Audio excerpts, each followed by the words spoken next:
अकाल मृत्यु वो मरे जो काम करे चांडाल का, काल उसका क्या करे जो भक्त हो महाकाल का।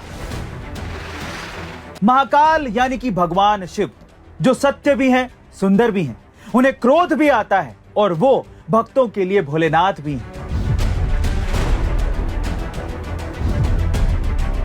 दरअसल हिंदू धर्म की मान्यता के हिसाब से 3 देव प्रमुख हैं। पहले भगवान ब्रह्मा, जो कि सृष्टि यानी कि संसार के रचयिता हैं। दूसरे भगवान विष्णु, जो कि सृष्टि की रक्षा करते हैं। और तीसरे महाकाल महेश यानी कि शिव, जो समय समय पर इस सृष्टि का विनाश करते हैं ताकि सृष्टि का पुनर्निर्माण हो सके। कहा यह भी जाता है कि शिव के आनंद तांडव से सृष्टि अस्तित्व में आती है, लेकिन उनके रौद्र तांडव से सृष्टि का अंत हो जाता है। इसलिए हिंदू धर्म में शिव पुराण के अनुसार भगवान शिव को देवों का देव महादेव कहा जाता है। और कहा यह भी जाता है कि अगर आपको भगवान शिव के बारे में जानना है तो सबसे पहले आपको उनके 12 ज्योतिर्लिंग के बारे में जानना जरूरी है, क्योंकि मान्यता है कि भगवान शिव स्वयं इन 12 ज्योतिर्लिंगों में विराजमान है। वहीं पुराणों और धार्मिक मान्यताओं के हिसाब से इन ज्योतिर्लिंग के दर्शन मात्र से श्रद्धालुओं के सभी पाप दूर हो जाते हैं। तो चलिए जानते हैं भगवान शिव के 12 ज्योतिर्लिंग के बारे में मेरे यानी कि अरविंद अरोड़ा के साथ डीप एनालिसिस में।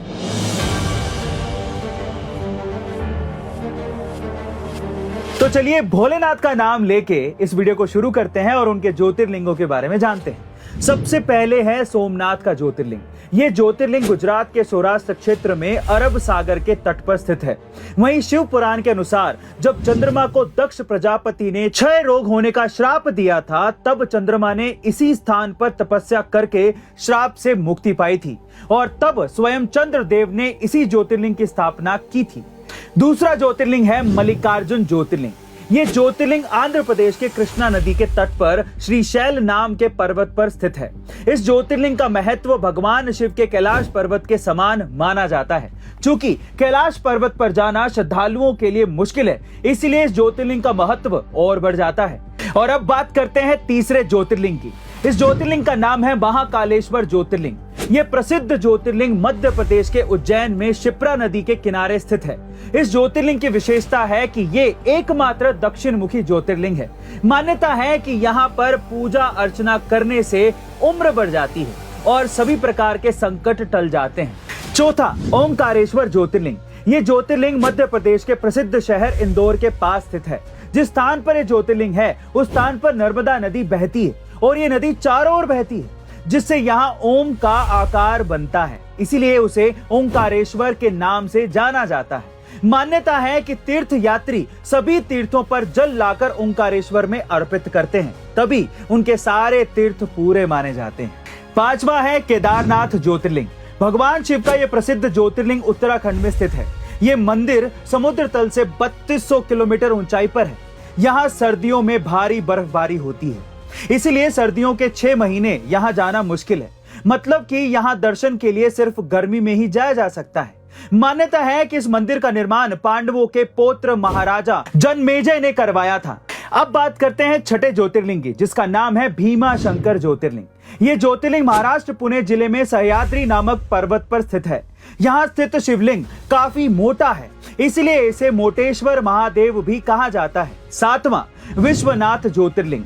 ये ज्योतिर्लिंग उत्तर प्रदेश के काशी में गंगा नदी के किनारे स्थित है। यहाँ की मान्यता है कि काशी नगरी को स्वयं भगवान शिव ने बसाया था और कैलाश पर्वत के बाद उनका दूसरा स्थायी निवास यही था।